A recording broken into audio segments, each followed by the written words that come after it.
දවසක් යාළුවනේ ඔන්න ඉතින් කාලෙකින් තමයි වීඩියෝ එකක් ගේන්නේ.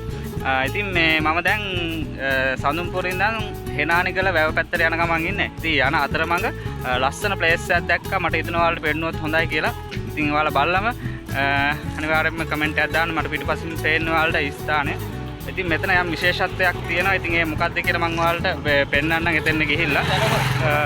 එහෙනම් මේ බලමු වීඩියෝ එකත් එක දිගටම ඉන්න කියලා මතක් යාළුවනේ මෙතන ඉඳන් තව පොඩ්ඩක් ඉදිරියට යනකොට තමයි හෙනානිකල වැව තියෙන්නේ. ඉතින් හෙනානිකල වැව හරහා තමයි මේ ඔයාලට පේන ඇල ගලාගෙන එන්නේ. හෙනානිකල වැවේ වතුර මේ ඇල හරහා ඇවිල්ලා ස්ථාන කීපයකටම බෙදිලා යනවා. ඉතින් මේ බෙදෙන ස්ථානයක් තමයි මේ ඔයාලට පේන්නේ.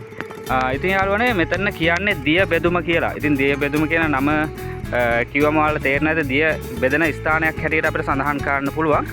ඉතින් යාළුවනේ මෙතනින් වැව් දෙකකට ජලය බෙදිලා යනවා.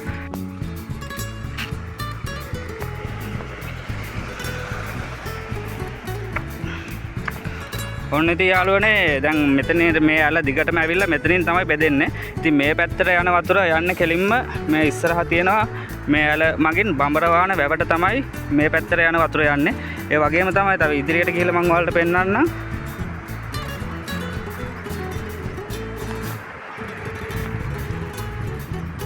මේ පැති වලට අලිත් එනවා. ඒ නිසා ඔයාලට පේන්න ඇතිනේ මේ තියෙන්නේ අලි වැටක්. අපි ඇලි වැටෙමුත් ඉස්සරහට ගිහලා ඊට වැඩිය හොඳයි ඔයාලට මෙතනින් දැන් පේයි හොඳටම.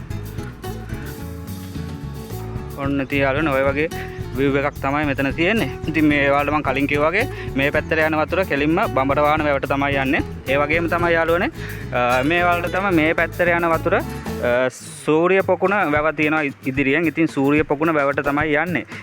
ඉතින් ඒ වගේම තමයි යාළුවනේ මේ ජලය විශාල පිරිසක් ප්‍රයෝජනයට ගන්නවා. මොකද ගොඩක් මේ පැතිවල ඉන්නේ ගොවි ජනතාව. ඉතින් එයාලගේ දෛනික අවශ්‍යතාවයන් සඳහා වගේම කෘෂිකාර්මික වගා කටයුතු සඳහාත් මේ ජලය ප්‍රයෝජනයට ගන්නවා. ඉතින් බලන්න මාරම ලස්සන view එකක් තියෙන තැනක් තමයි මේ ස්ථානය.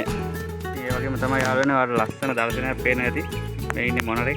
ඉතින් මේ ඔයාලට පේන්නේ මාදුරුවේ රක්ෂිතය තමයි මෙතනින් එහාට තියෙන්නේ. ඉතින් මාරම ලස්සන view එකක් තියෙන තැනක් තමයි මේ ස්ථානය.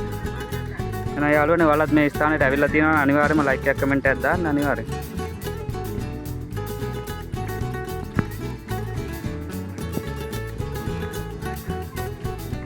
යාළුවනේ වීඩියෝ එක ගැන අනිවාර්යයෙන්ම ලයික් එකක් කමෙන්ට් එකක් දාන්න.